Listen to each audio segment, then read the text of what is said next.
During a typical Eid al-Fitr, the Al-Aqsa compound is a sea of movement.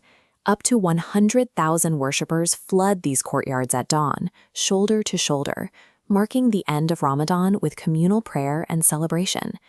But in March 2026, the arteries feeding the compound fell completely silent. The dense crowds vanished. Sweet shops shuttered their windows, and the usually boisterous market alleyways sat empty. For the first time since Israel annexed East Jerusalem in 1967, authorities completely sealed the Al-Aqsa complex during the final days of Ramadan. Without access to the sanctuary, the holiday lost its anchor. Residents wandering the quiet streets described a heavy collective grief, calling it the saddest day for worshippers in Jerusalem's modern history.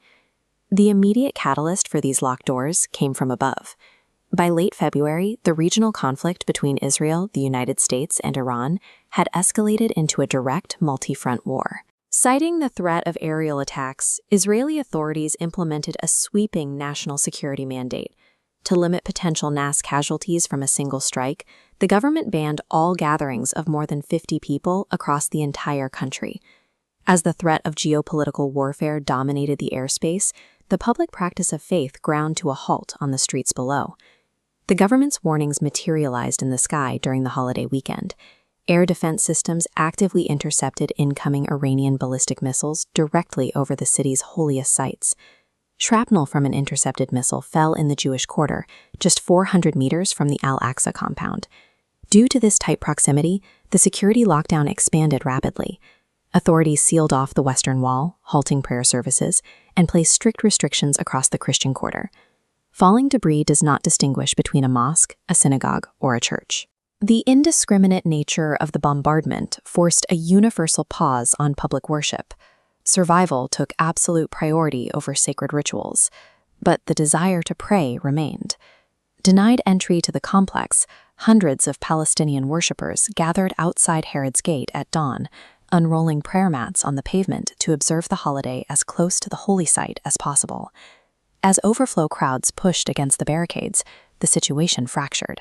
Israeli police deployed stun grenades and tear gas to disperse the worshippers, resulting in physical clashes and multiple detentions.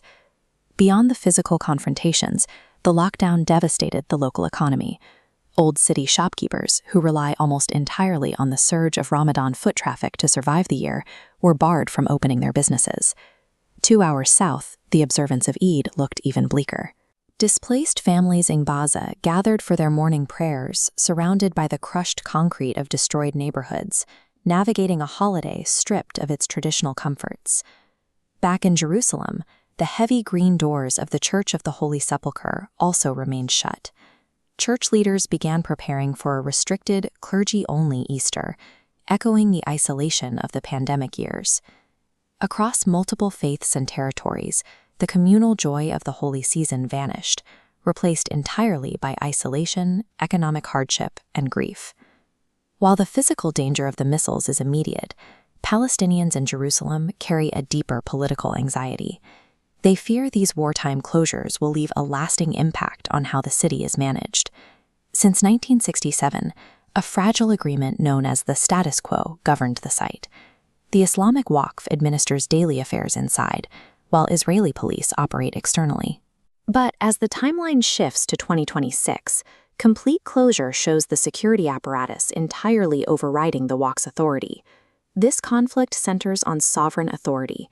It tests which entity holds the final power to open and close Jerusalem's gates. Researchers call this gradual accumulation. It happens when temporary security exceptions harden into permanent administrative rules.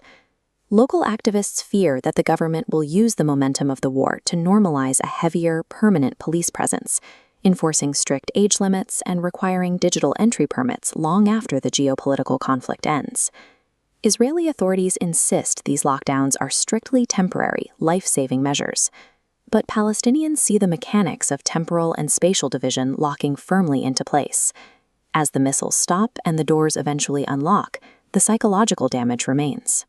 The shift in administrative control seen during the war has created a precedent that critics fear will be difficult to roll back. The legacy of the 2026 war is a lingering existential dread. Even with the gates unlocked, the setting of this security precedent suggests a transition toward a more tightly controlled reality for the city's spiritual heart.